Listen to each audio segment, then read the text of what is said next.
right, looks like there's a car right over here. But if you look right here, looks like we have a car right there. If I stroll back here, right there is my car. Yeah, that one. Oh, there's another one upside down. We're going right around it right now. A car upside down. This is a Toyota. I think I have a bone. Pretty sure I have a bone. Yep.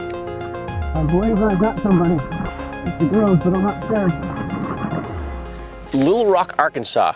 We have been here before looking for 8 people, and we're stepping back into it today. I'm going to be teaching all of you the way that I'm breaking down these cases, why we're picking certain locations, and where we have searched before.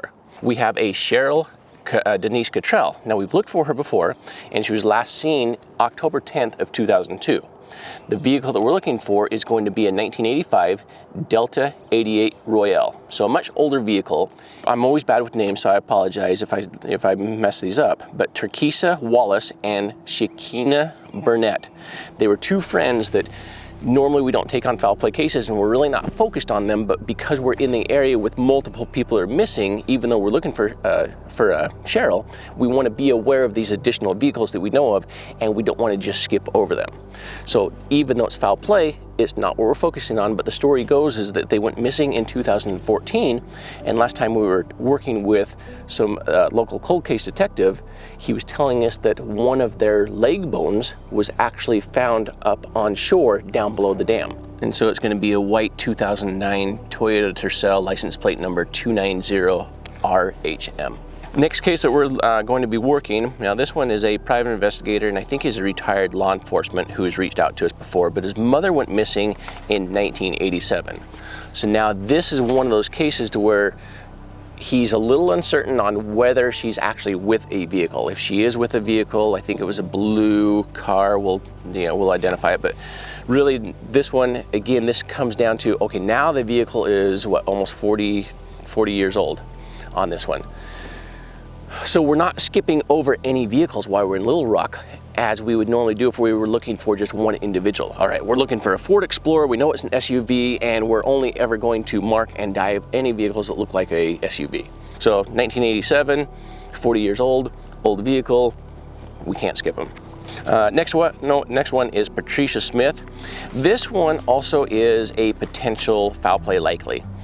And the reason for it is domestic abuse. The vehicle, we're unsure on whether the vehicle actually goes missing, or is it just a Ford Explorer that she was seen in before she went missing with her boyfriend. Next one up, we have Brian Graves, and now he was last seen in Sheridan, Arkansas. And this one's kind of a sadder case.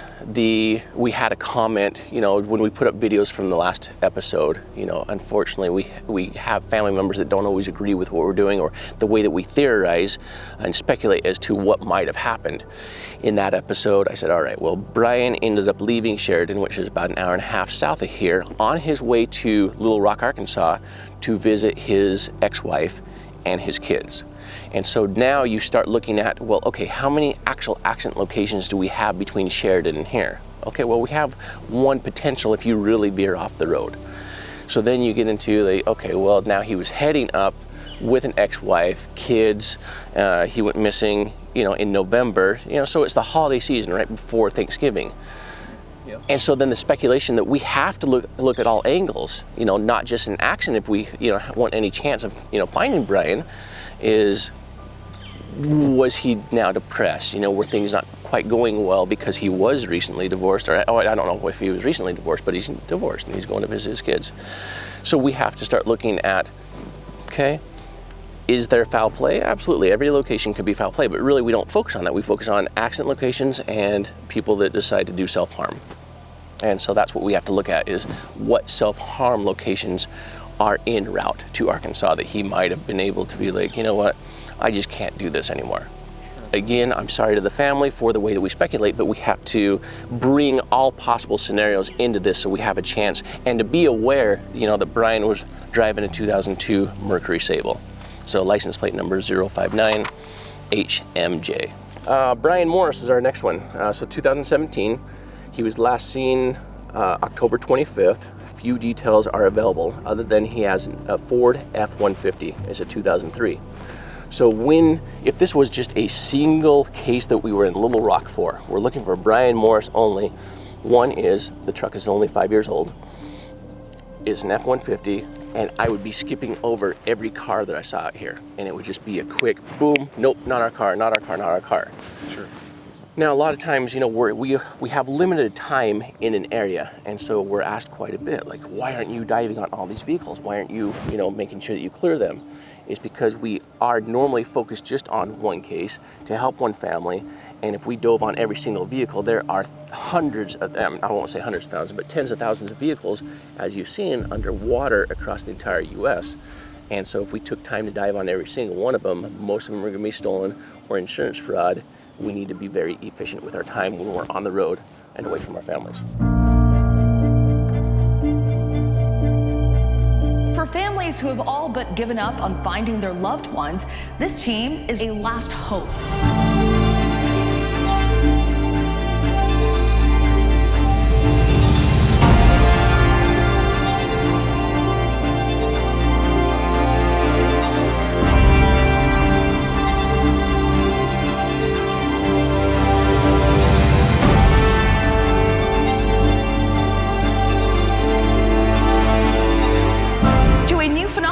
Civilian divers cracking cold cases for free.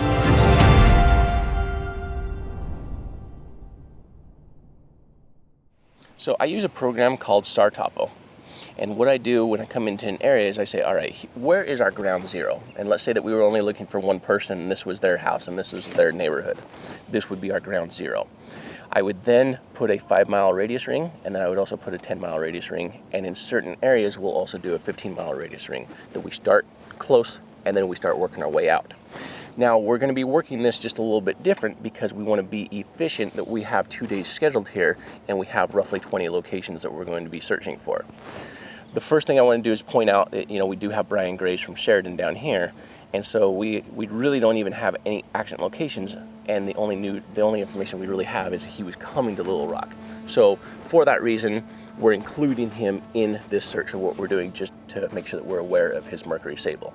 So the last time that we were in Little Rock, I don't have the locations marked on this map as to where we searched. I want to be this one be nice and clean, but I'll just kind of give you a quick little rundown.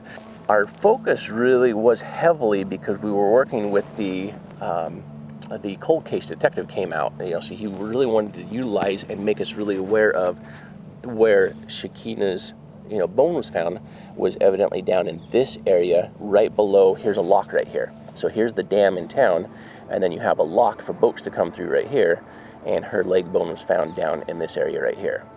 So we did a lot of scanning. There was actually a barrel down here. We didn't dive the barrel.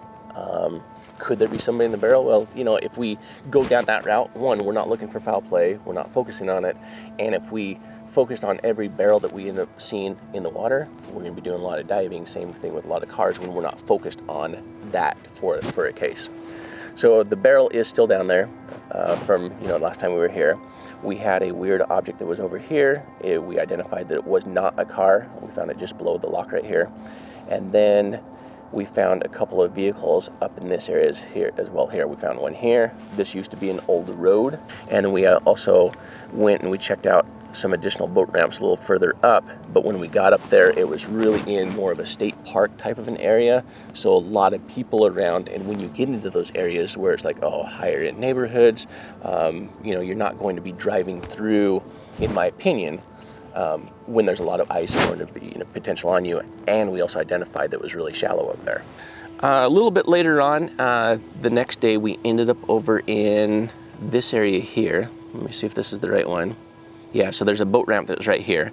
So we ended up dragging the boat and searching this area here. We ended up searching this boat ramp and this lake, which was, you know, it was deep enough to hide a car, but there were no vehicles in here. Having that information coming back in here, what are we going to do to really just systematically be very efficient with our time and start knocking out locations as we come through town? So because we came in from Tennessee last night from the north, let's start working, because we're going to be heading down to Shreveport. You know, once we're done here in Little Rock, let's stay on the north side of the river right now and knock out every location we can. So we're starting at location number 1 right here that has a little boat ramp. Then we're going to be moving over here to, you know, another boat ramp, and then we're going to be moving over to, this is not a boat ramp, but as you come into it, it's a potential location that somebody can get into that's very secluded and hidden when you're directly underneath, you know, the highway here, to where we'll end up searching. Here's a boat ramp here that you'll head over to, and we'll end up searching all of this causeway here that you could drop a vehicle into around this little peninsula and right over near the dam as well. And then we'll drop down to this location here, which is a nice, another park that has a boat ramp, a lot of waterway that you can drive vehicles into, and we'll search all three of those right there. And then we'll probably pull the boat back out. Last time I was here, I really wanted to check this location. This is a nice, secluded, out of the way location. This is a off-road RV park, or not RV, but a ATV park that's up in this area. And so there's two locations that you could sneak in underneath the bridge here. Again, nice, secluded, hidden. If you're doing this to yourself as a self-harm, unfortunately, you know, some of these are gonna be foul play cases as well. Not an accident location. In fact, everything that we're searching, I don't believe, unless we were looking for somebody that has Alzheimer's or dementia, which we're not, none of these are accident locations. So we'll see if we can wrap up with those two locations there, and if by chance we're doing good through the day, we'll then drop over to one more location on the north side of the river. Once we do that, then we'll drop back into it tomorrow, and we'll talk about those locations that we're going to end up searching tomorrow.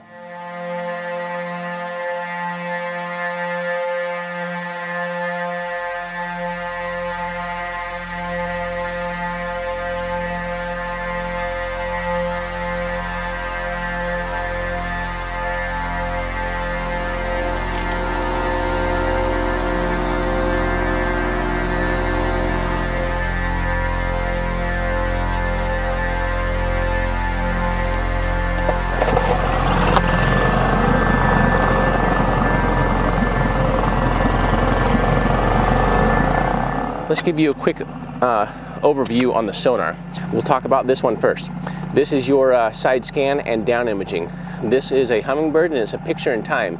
So if you look at the top left-hand corner of it, where it says 10 foot, 10.3, that's going to be your depth. And if you look down at the two screens down below, you'll see grid lines, and anything that's black is the water column, which also is the same depth that you see at the depth. So if you look at those grids, 10.9, 11 feet. So the one up on top, if we identify a target, we really want to get over the top of it with the down imaging, because then we'll be able to identify exactly how tall the object is. The bottom one is a side scan. So you see that we're shooting over here on the left, we're shooting, you know, 75 feet there, 54 feet, 36 feet, 18, and we're also shooting to the right as well. So what we're looking for is, as we're scanning, we'll normally scan about 35 feet from shore and cast 75 left, 75 right, and identify if there's any objects. If we see an object over, say, at the 54-foot mark, then we'll get over the top of it to then have a better pinpoint and understanding of what exactly that target is. Now, this other one over on the right is our Garmin. That is happening in real time, so you can actually see a fish swimming down there. We cannot scroll back like we can on the Hummingbird. Everything is happening live in real time. And really, it's like a flashlight that I'm then able to take this and manipulate and look at our object as we spin around it. So those are the three sonar systems that we use to really triangulate what it is that we're doing. And with that being said, let's start scanning and see what we can find here. So what I'd like to do first, normally I like to do a straight run with the boat ramp, and then I'll usually do 35-foot run up and down the line from there. But right now, as you're looking at this, so look at your screen down there, and on the right-hand side of it, see how nice and smooth that is? And so that is, we're casting over here. So my right is your left is what it actually is. And so you see how smooth it is, and then we come up on this shadow right here. Now, the shadows is what we're looking for, and that's more of a big ridge line that's out there, and not a vehicle. But as you look out there to the far right, at the between the 54 and 75-foot mark, that's a potential car. So now we're going to identify and get right over the top of it and see if by chance we found a vehicle. And so if you look at where the boat ramp is at and where that vehicle is at, it can certainly come out here, catch the current, and float down that far. So now we've come over about 50 feet from where we were just scanning.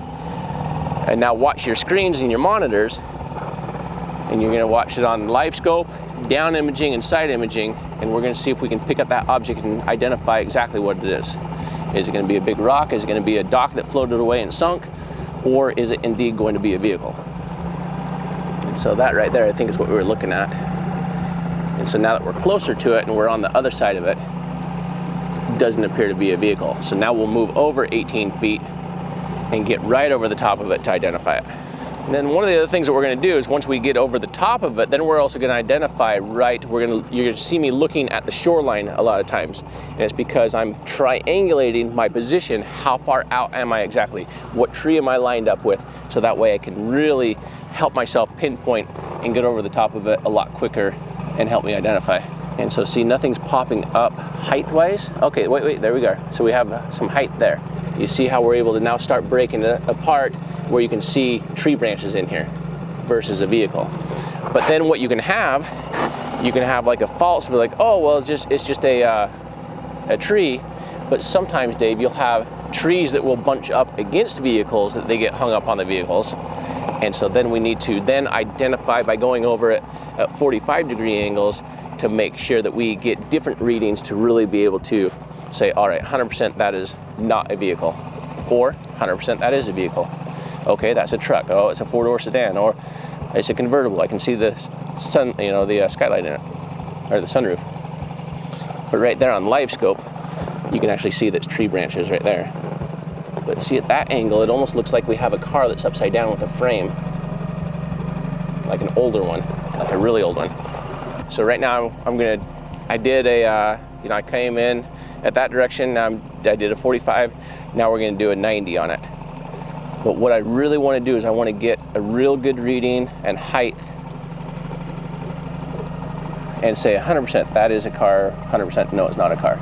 You go, all right, it's at 23 feet, and so you look at 23 to 19.3, that's 4 feet, so that's only 3.5 feet tall.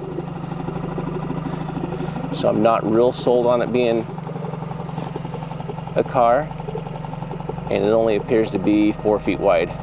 Then we get over the top of it and we look at it with live scope here. We turn it and see if we can get a good reading on it. Yeah, it's just not big enough for a vehicle. It's only about 3 feet tall, 4 feet wide. And, okay, right there, there's a good reading on the live scope right there. So that looks. So if you look at the grids on the live scope, it's 8 feet long, so way too short to be a vehicle. And if you turn it sideways, then it was only 4 feet wide. So 8 feet by 4 feet, not big enough for a vehicle. All right, I'm confident on this one.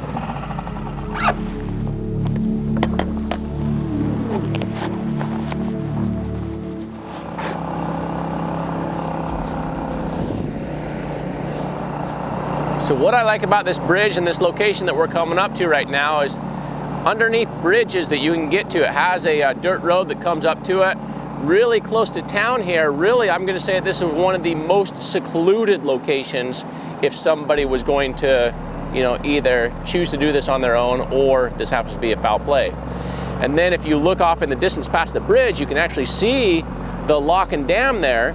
And so it's a straight shot for that leg bone to float down from this location in through the locks and then end up on the right side of the river is completely possible. So really hopeful about this location, and let's see what we can find under the bridge here. Nice clean bottom, easy scanning. Toyota Tercel is what we're after. And that road that comes into this is on the other side of the bridge right here.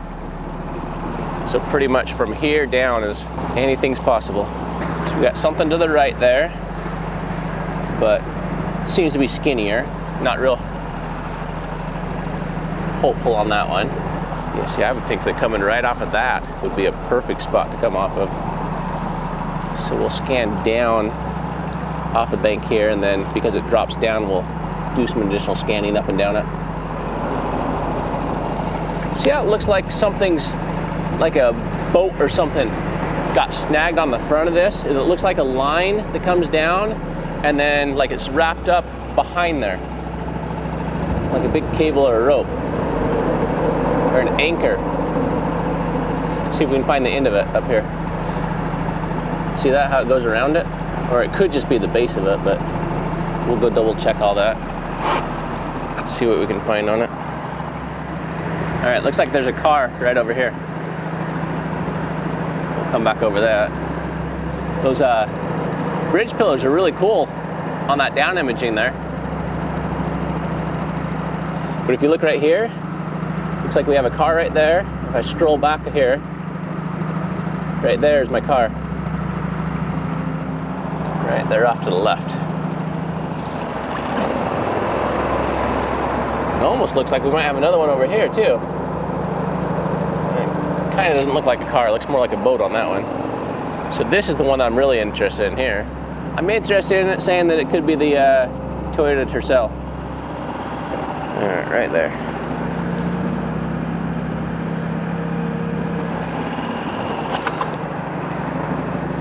So, right there, see it? Plain as day on live scope. Now, can we identify what kind of car it is?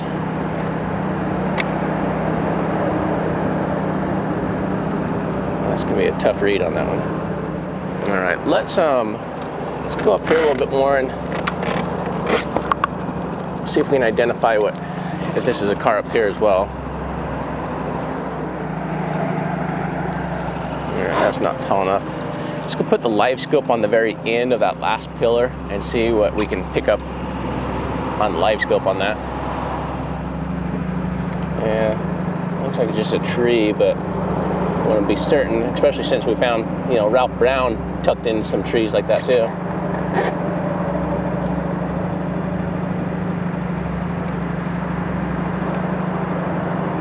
What I can do when we dive that car, we can mark this also, and I can drop down here just to make certain there's nothing else in this area.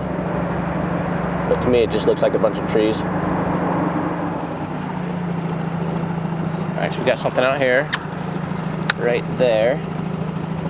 So let's go check that out. Okay, so that's too small there.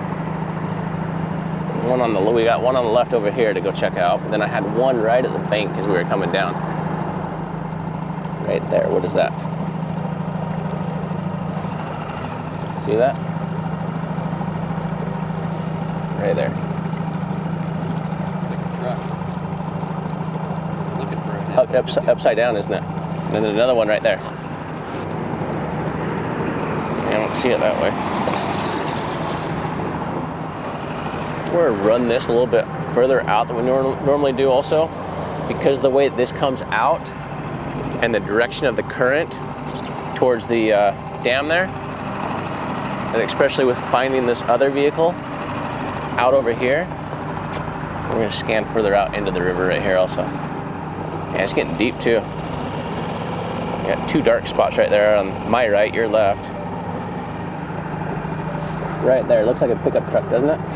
On live scope.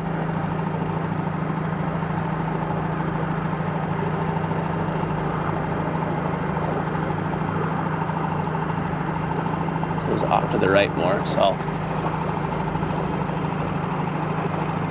that's what this is right here, and this right here. So I'm going to go back to our 75 on this. Looks like it's a pickup truck on its wheels. Yeah, that one. Oh, there's another one upside down. We're going right around it right now. A car upside down. So right off of that maple tree. Right there. Right in line with the maple tree, upside down. So that one's plain as day. All right, right here, coming up on it, on the right. All right, so what is that? So yeah, that looks like a smaller truck.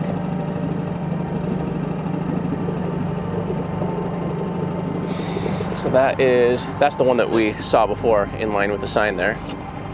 So we have 3 out here for sure. And then I think that we have one more over here. Let's see if I can put eyes on it. Off to the left right here. Actually, that way it looks like a log. And then we have the one potential that I feel like we had off of this maple tree that I wasn't able to get a lock on yet either. All right, see it right there on the right? In the car.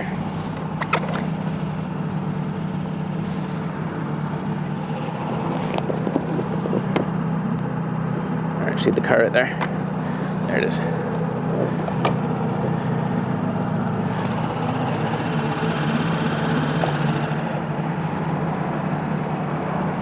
There we go. We got a lock. All right, let me have a buoy up there.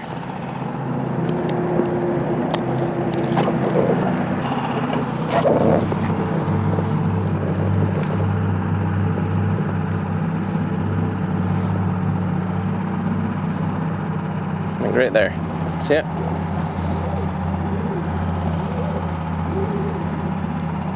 We're 5 feet away from it. Right there. It's upside down. You see the wheel right there. So there's the magnet, is within 4 feet of it. All right, I'm gonna take a chance. Let's go ahead and just leave this here. It's not sticking to it. I mean, it feels like it's a vehicle. That's what it looks like. There we go, there we go. Oh, oh, oh. Don't come off of it, come on.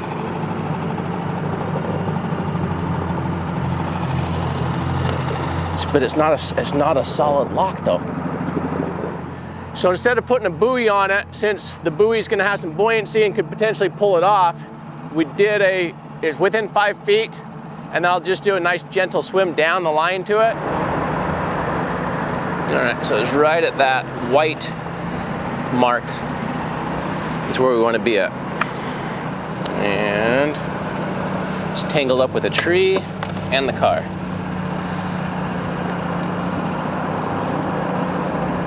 There it is. Whoa, first time, solid lock.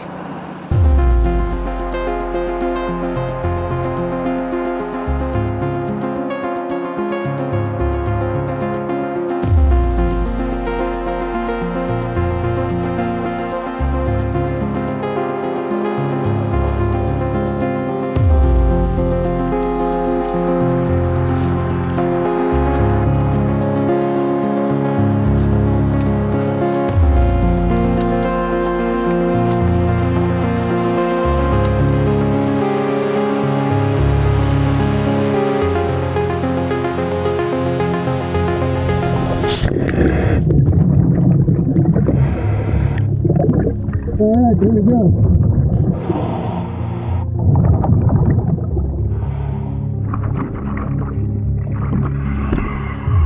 Alright, what are we ready for?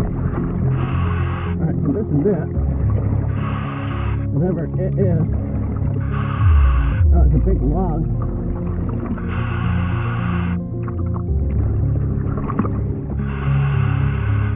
It's a great big log. And this next to it is what? The thing that looks like the tire is not a car at all. That's why it wasn't sticking to it. Not what we're looking for. We are currently 40 feet deep. Alright, we're gonna head back up.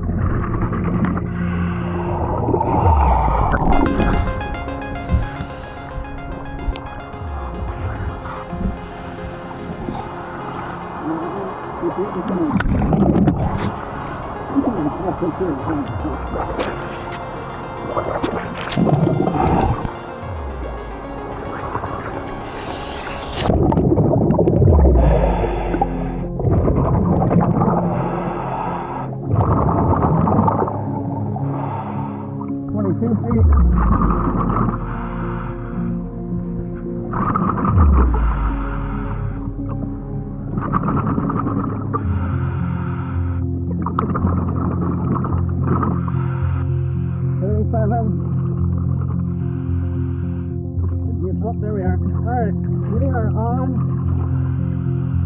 It's like a white car. It is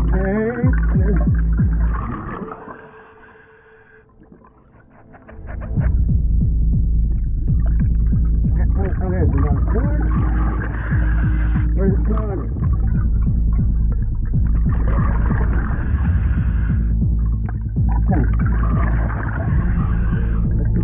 It is white in color.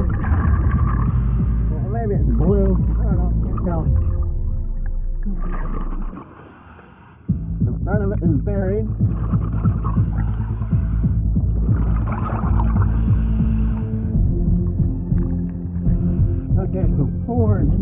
work.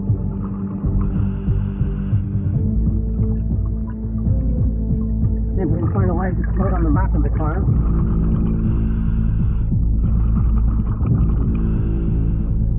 Alright, here's where the license plate should be, but the license plate is missing. There is no plate on the car. So we'll come back around and see if we can reach in any of the windows. Alright, so the back passenger window is broken. I can feel a seat belt. I can feel the seat. Going around to see if I can still get somebody in there.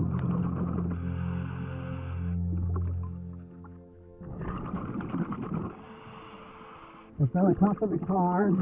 I don't feel anybody inside there. I can feel the seat belt, but nobody's inside. So that's it. This one is clear.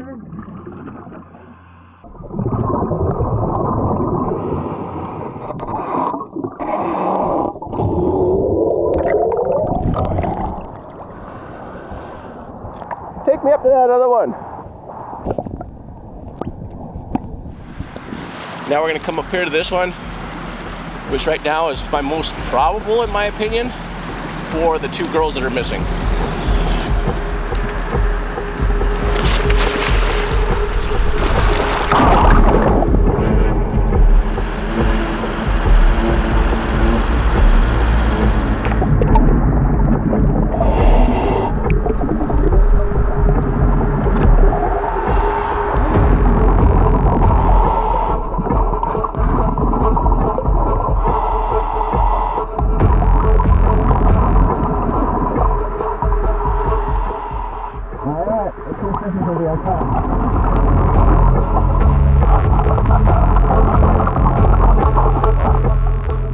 This one was at 35 feet, so right now we're at 21 feet.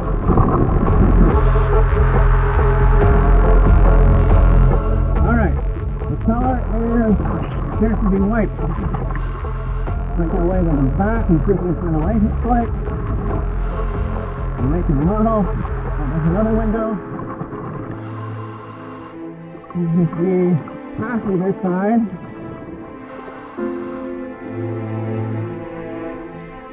Front window's completely blown out. Silver or white in color. I think it's silver. The back window is blown out. All the windows appear to be blown out of this. Trying to make my way to the back license plate. Trying to identify what kind of car this is. This is a Toyota. Alright. So Toyota confirmed.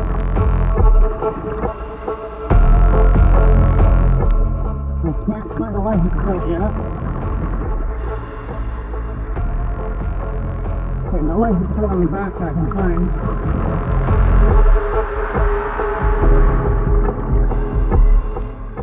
Can't find an emblem for the car,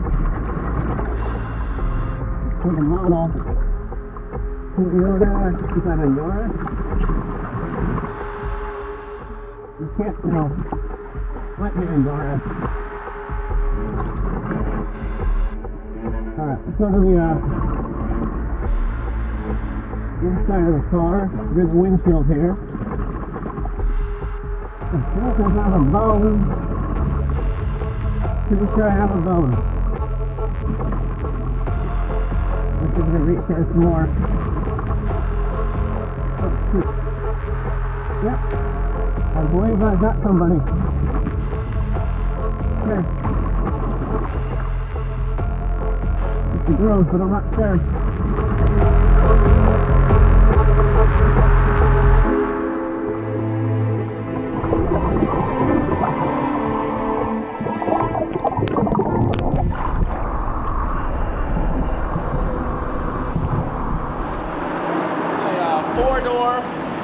Toyota Yaris. No license plate. Windows are, most of the windows are busted out. I was able to reach in. The windshield's completely gone and missing. So I was able to reach in. I thought for a moment, I pulled this out and I thought that I had a bone. Here, take that. And then this is the one that looked like a bone. I'm like, oh, that's bone marrow. But I believe it's just a stick, to the best of my knowledge. But when you break it, it almost looks like it is a bone. Like that's bone marrow and it's thin. So I'm really not quite sure. So I think that we need to go check this out and see if that's bark on there or if that's bone. And then we can always head back down also.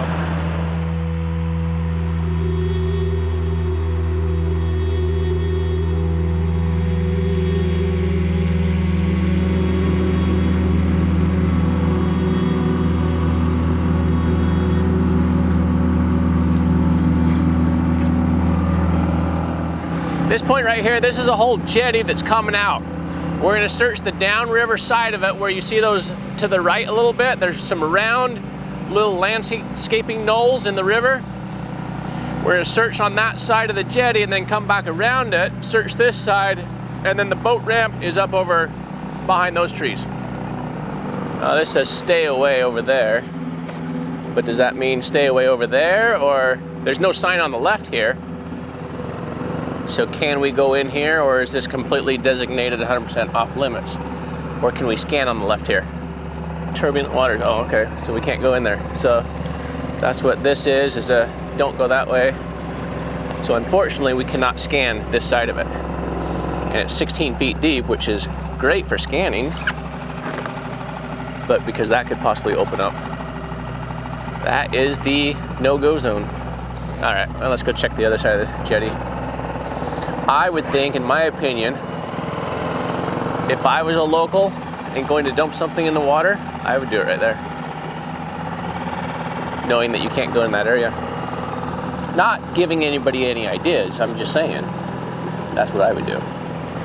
And then just to the south of you there is a road that comes all the way out to the dam. And so we'll make sure we scan all that. And now we're going from 20 feet, we're going up to 5 feet, so there may not be anything out over here. And I think that boat ramp also is going to be shallow and skinny over there.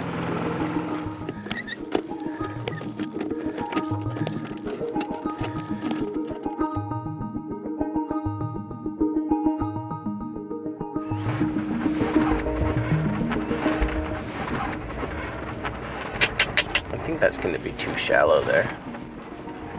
Mud bottom, mud bottom, mud bottom, too shallow. This one we would have a better shot at on this one, in my opinion. Let's go to another location instead where I'm going to feel a little more hopeful. So if we can get to this location right here, we can get to both of the locations I want to get to. So let's see if this will get us in.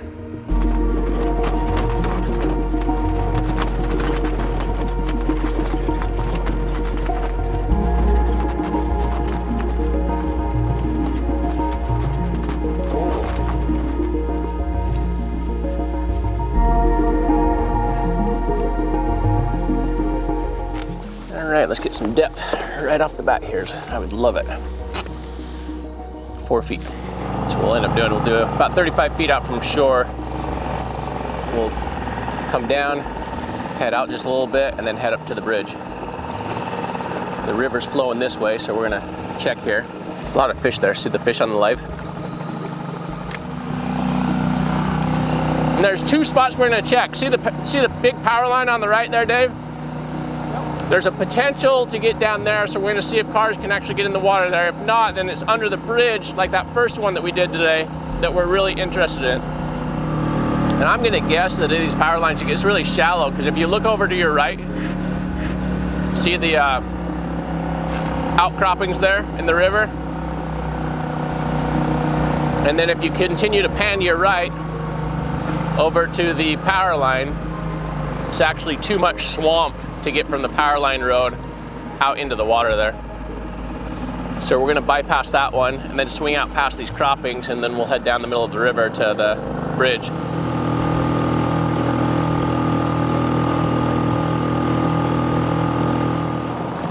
"16 feet, plenty of depth." Real calm in this area too, because you have the main section of the river over here, then you've got the island here with a little inlet here, and you have a bunch of these little inlets. So it's gonna be more of a lake in here versus a river. So in my opinion, based upon that information, we're not gonna have anything further than this little landscape island right here, and that most of what we're gonna find, if anything, is going to be between here and the bridge up there.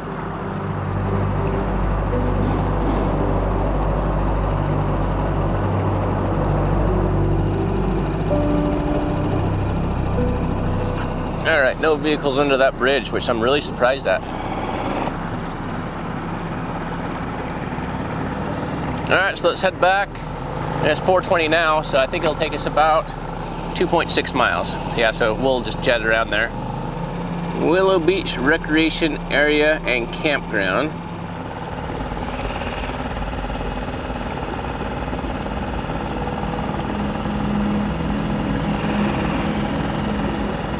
All right, that's clear. So there's our boat ramp over there, left of that shed. You can just kind of see the concrete going in the water. But it's an entire park that comes down kind of where those birds are, and more so right in front of us. And so we're gonna check this entire shoreline between here, the boat ramp. I don't feel like there's gonna be anything further to the north because it's an actual campground. So a bird standing over there and a bird standing over here. Imagine coming through here with a speedboat and not knowing that and seeing those rocks there. See, we're gonna have some in front of us too. You've got the pylons there, but just barely sticking out in the water, we got some. Oh, those aren't rocks, those are more pylons. Well, look at all those fish. There's a lot of fish down there.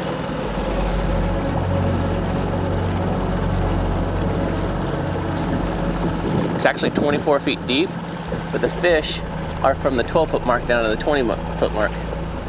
So here's a couple of spots right here you can drive off into.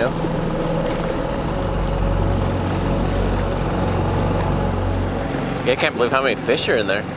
Just, what was that, 8 to 15, 16 feet, so 8 foot tall of just fish. Even on the down imaging, like when was the last time we saw it on the down imaging like that, where it's just fish, fish, fish, fish, fish. So if there was a car off of this ramp, I would expect it right here. Would be my guess for it. But nothing yet. And then I wouldn't expect anything up where the campers are at. In fact, it's a bigger drop off there. Yeah, nothing out here. We'll do a few more passes a little further out. You can see the boat ramp on the side imaging, my right, your left, on the Hummingbird.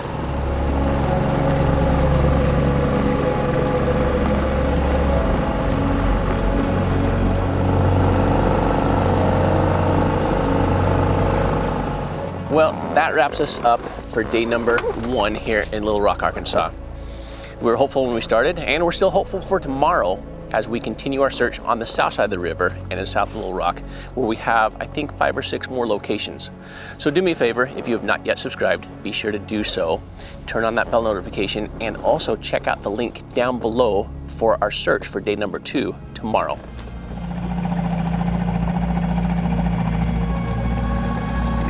We're not here to hype things up. We're here to get the job done and be efficient with our day, with our time, and to give answers to families, and hopefully solve one as well. Bring somebody home. I think we got a car right there. See that one on the left? In fact, that almost looks like an SUV. Oh, you know what? I think I got another one that's over there too. Let's go double check that one. Between these two, I might have another one. 689, write this down. It's a 4-door Dodge of some sort, like a crossover.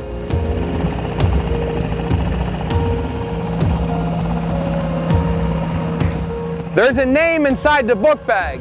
Pre-K take home, so it's pre-K. So it's preschool.